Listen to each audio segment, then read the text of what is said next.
बहुत भाग्यशाली होते हैं वे लोग जिसे भगवान के मंदिर में सत्संग श्रवण करने का सौभाग्य प्राप्त होता है। वैसे पूरे ब्रह्मांड तो परमात्मा का ही बनाया हुआ है, लेकिन अन्य जगह पर बैठने से मन की चंचलता बनी रहती है। लेकिन जब हम लोग भगवान के मंदिर में बैठकर सत्संग रूपी कथा को श्रवण करते हैं तो मन के सारे व्यथा दूर हो जाते हैं। सत्संग तो अपने आप में भाग्य है, लेकिन जब सत्संग प्रभु के अपने निज स्थान में हो तो वह परम सौभाग्य बन जाता है। हम लोग कभी ये सोच कर के आते हैं कि प्रभु के मंदिर में जाए और सत्संग मिल जाए, बहुत मुश्किल है। लेकिन ये बिना भाग्य के संभव नहीं है कि कोई प्रभु के मंदिर में सत्संग सुन सके, और ये बिना सौभाग्य के संभव नहीं है कि भगवान की कथा, भगवान का सत्संग प्रभु के अपना निज स्थान उनके मंदिर में सुनी जा सके। ये कितने बड़े सौभाग्य की बात है। ये सत्संग प्रभु का एक ऐसा अमृत रस है जिसको श्रवण कर लेने से जीवन आनंदित हो जाता है। बाकी सब तो दूर की बात। आप लोग किस स्थान पर बैठे हुए हैं? आप लोग ऐसे स्थान में बैठे हुए हैं जहां पर बैठने के लिए बड़े बड़े देवतागण तरसते हैं। यह जीवन केवल भोग करने के लिए नहीं मिला है, यह जीवन तो योगियों की तरह योग करने के लिए मिला है। आप सभी श्रद्धालुगण सत्संग में आए हैं तो यहाँ से खाली हाथ न जाए। हम लोग यहाँ से सत्संग के ज्ञान गंगा जल को लेकर के जाए, ताकि हमारी आने वाली पीढ़ी इस ज्ञान के कारण उसे अंधकार में भटकना न पड़े। सत्संग के द्वारा नित्य प्रति नियमित रूप से ध्यान भजन करके और उस परम प्रभु परमात्मा का दर्शन करके मोक्ष प्राप्त कर लेना, यही मानव जीवन के वास्तविक लक्ष्य है। बस प्रार्थना केवल इतनी सी। हम लोग अभी ऐसी वट वृक्ष के नीचे बैठे हुए हैं जिसके संबंध में भगवान वेद व्यास ने श्रीमद् भागवत महापुराण के पहले अध्याय भागवत महत्व के 8वें श्लोक में लिखने की कृपा की है कि चिंतामणिर लोक सुखम सुरद्रु स्वर्ग संपदम प्रक्षते गुरु पीतो वैकुंठम योगी दुर्लभम। भगवान वेद व्यास कहते हैं चिंतामणि केवल लौकिक सुख दे सकती है और कल्प वृक्ष अधिक से अधिक स्वर्गीय संपत्ति दे सकता है, परंतु गुरुदेव प्रसन्न होकर भगवान का योगी दुर्लभ स्थान नित्य वैकुंठ धाम मोक्ष प्राप्त करा देते हैं। ऐसा यह सत्संग है जो जीवन को सार, जीवन को दिशा प्रदान करते हैं, जो जीवन को सही मार्ग बताते हैं, जो जीवन को सही रास्ता बताते हैं। इसलिए हम लोग आज यहाँ आए हैं। आज हम लोग यहाँ आए नहीं हैं, हम लोग आज यहाँ गुरु महाराज के द्वारा बुलाए गए हैं, और गुरु महाराज अपनी सानिध्य ज्ञान सभा में उसी भक्त को बुलाते हैं जो उसे प्रिय लगते हैं। आज लोग भगवान को होने का प्रमाण मांगते हैं कि भगवान कहाँ है। एक भक्त ने भगवान के प्रति अपने होने का भाव प्रकट किया है कि तेरे होने का ही तो निशा हूँ मैं। ये जो हम लोग सत्संग में बैठे हुए हैं, ये जो हम लोग सत्संग सुन रहे हैं, ये सब क्या है? ये जो आज हम लोग यहाँ आ गए हैं, ये सब क्या है? ये जो सत्संग की कृपा बरस रही है, ये क्या है? तेरे होने का ही तो निशा हूँ मैं।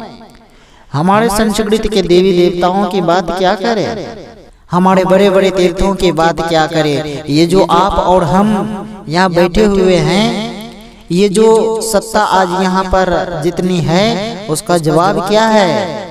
किसी भी मंदिर में जाओ, किसी भी धार्मिक संस्था में चले जाओ, बस यही प्रार्थना करना कि तेरे होने का ही तो निशा हूँ मैं। तू जो नहीं है तो बता कहाँ हूँ मैं। तेरे होने से ही तो मैं हूँ। लेकिन भगवान क्या कहते हैं? प्यारे, सत्संग में अपना समय देकर मुझे अपने अंदर खोज कर तो देख, यहाँ वहाँ हर जगह हूँ मैं। तो जहाँ ढूंढेगा वहाँ हूँ मैं। इसलिए हमारे आराध्य देव ने उस ब्रह्म को ढूंढने के लिए बतला दिया है कि कैसे ढूंढना है, कहाँ ढूंढना है। तो कहा निज तन में खोज सज्जन, बाहर ना खोजना, अपने ही घट में हरि है, अपने में खोजना।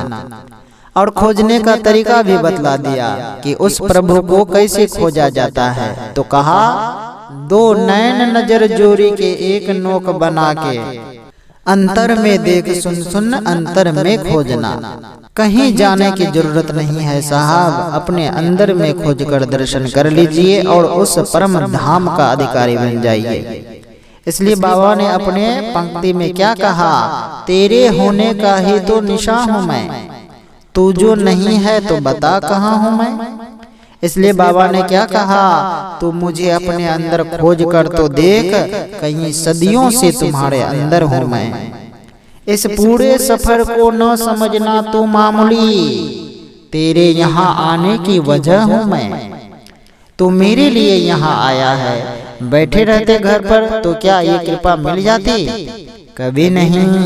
ये कृपा उसी पर होती है जो अपने जीवन में से कुछ समय निकालकर गुरु के दरबार में अपना हाजिरी लगाता है। कुछ भी साथ में जाने वाला नहीं है साहब, बस यही एक समय है जो कभी आपको दुर्गति में जाने नहीं देगा। ये कृपा उसी पर होती है जो इस सत्संग के वट वृक्ष के नीचे बैठने को तैयार है, जो जीवन की सत्ता को समझने के लिए तैयार है, जो ये जानने को तैयार है कि मनुष्य जीवन केवल भोग के लिए नहीं मिला है, ये जीवन तो योगियों की तरह योग के लिए मिला है।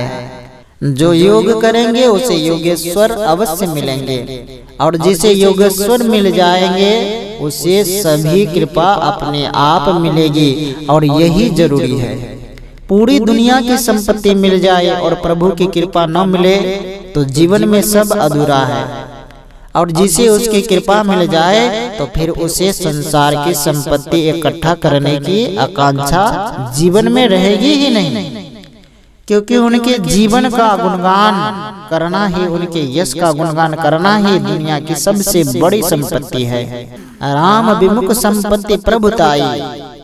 पूछ लो आप दुनिया वालों से जिनके पास करोड़ों की दौलत है, ईमानदारी से पूछना किसी से जो करोड़ों रुपये के बंगले में रहता है, एक बार उसके दिल पर हाथ रख कर के पूछ लेना कि भैया ज्यादा आनंद कहाँ आता है? करोड़ों रुपये के बंगले में ज्यादा आनंद आता है या छोटे से भगवान के मंदिर में ज्यादा आनंद आता है? वो अपने आप आपको हकीकत बता देगा कि आनंद कहाँ है। इसलिए गोस्वामी जी महाराज कहते हैं, राम विमुख संपत्ति प्रभुताई। सब कुछ है तुम्हारे पास, लेकिन अगर प्रभु की कृपा नहीं है तो वो सब संपत्ति भी मिट्टी के जैसा है। राम विमुख संपत्ति प्रभुताई, जा रही पाई बिनु पाई। आकर के भी चला जाता है हाथों से वह सुख, जब उसकी कृपा नहीं होती है।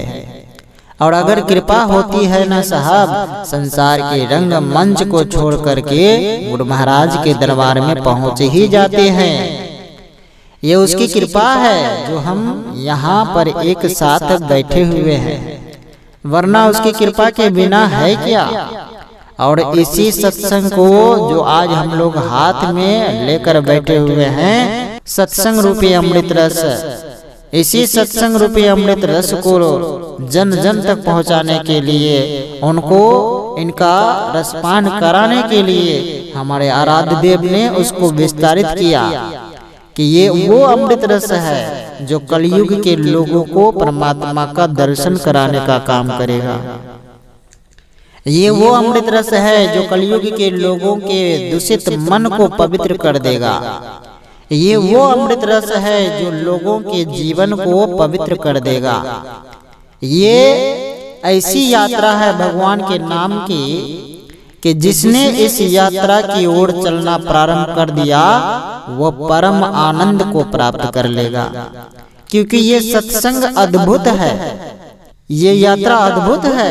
इसी कलयुग के अंदर, मैं सतयुग द्वापर त्रेता की बात नहीं कर रहा हूँ, इसी कलयुग के अंदर पूरे ब्रह्मांड के मालिक मुरादाबाद के संत हमारे दादा गुरु बाबा देवी साहब के सामने बैठे हुए हैं, हाथ जोड़कर हमारे सरकार कहते हैं हम आ गए हैं आपके दरबार में, आपके शरण में। अब तक आपने बहुत ज्ञान दिया, अब वो अमृत रस घोल दीजिए जिससे जीवन धन्य हो जाए। पूरे ब्रह्मांड के मालिक बाबा देवी साहब से प्रार्थना करते हैं कि हमें वो कृपा दे दीजिए जो हमारे साथ साथ कलयुग के लोगों का भी जीवन उद्धार हो जाए।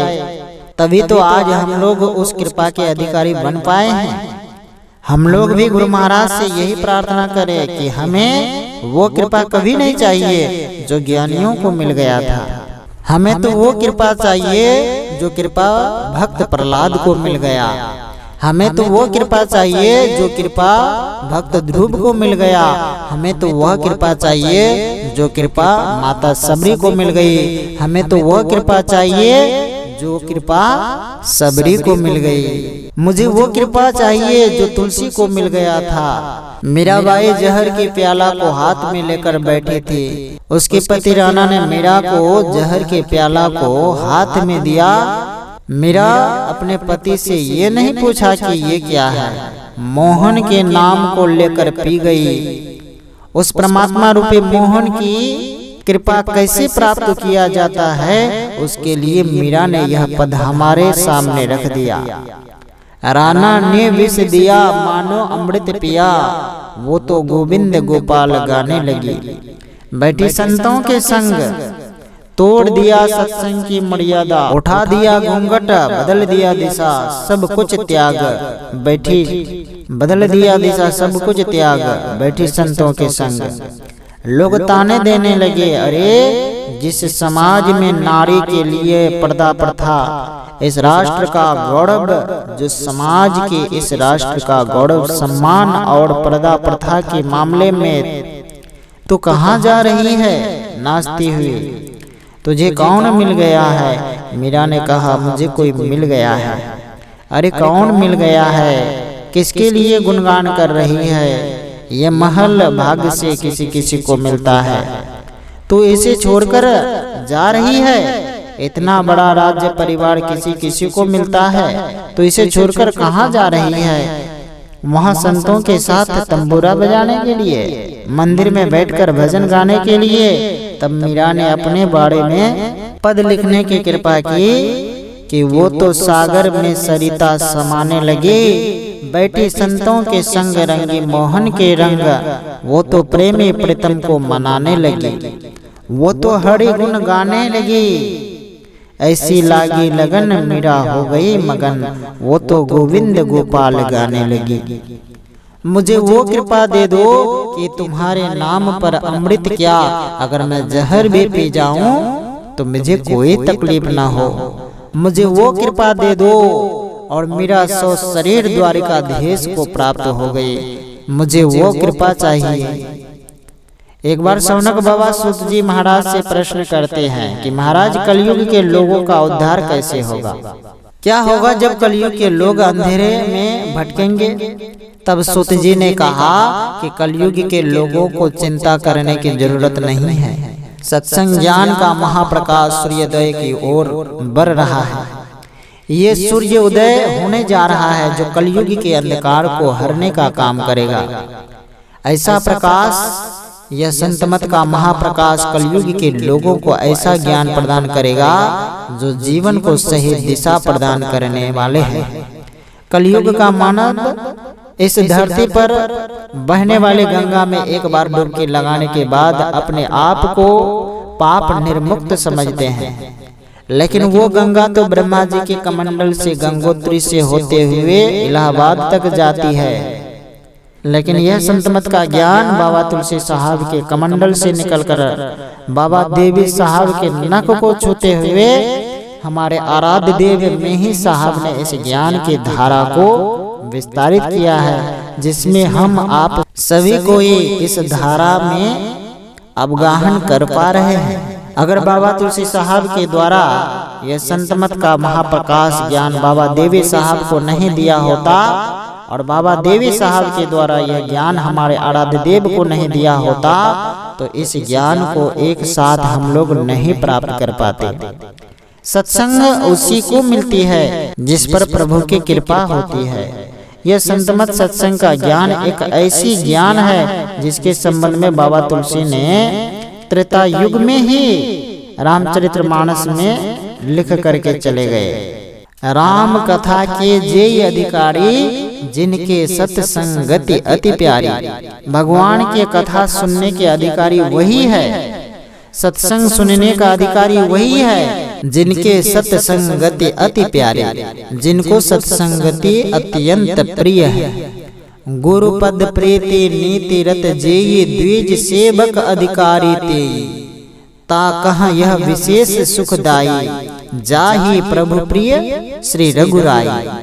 जिनको गुरु के चरणों में प्रीति है वे ही इसके अधिकारी हैं और उसको तो यह कथा सत्संग बहुत ही सुख देने वाली है, जिनको श्री रघुनाथ जी प्राण के समान प्यारे हैं।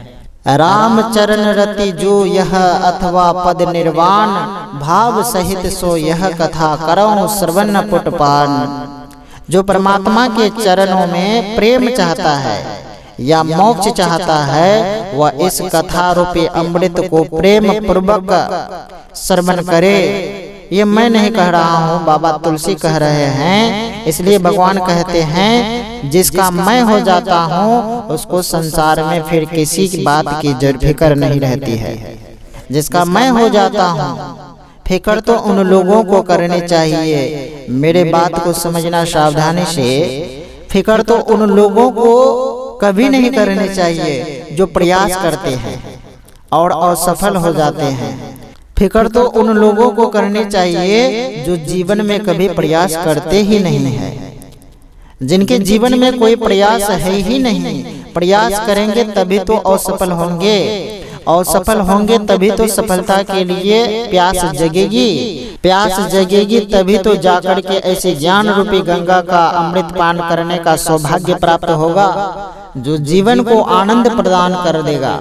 ऐसा यह सत्संग है, जीवन को ज्ञान प्रदान करने वाले हैं। सत्संग सुनते सुनते आज हम लोग यहाँ तक पहुँच गए हैं, लेकिन यह सत्संग समाज के अंदर किस परिवर्तन का निर्देश करती है उस राह के तरफ आगे बढ़ेंगे जो अगले अंक में बताया जाएगा। इन्हीं के साथ मैं अपनी वाणी को विराम देता हूँ। बोलिए प्रेम से श्री सद्गुरु महाराज की जय।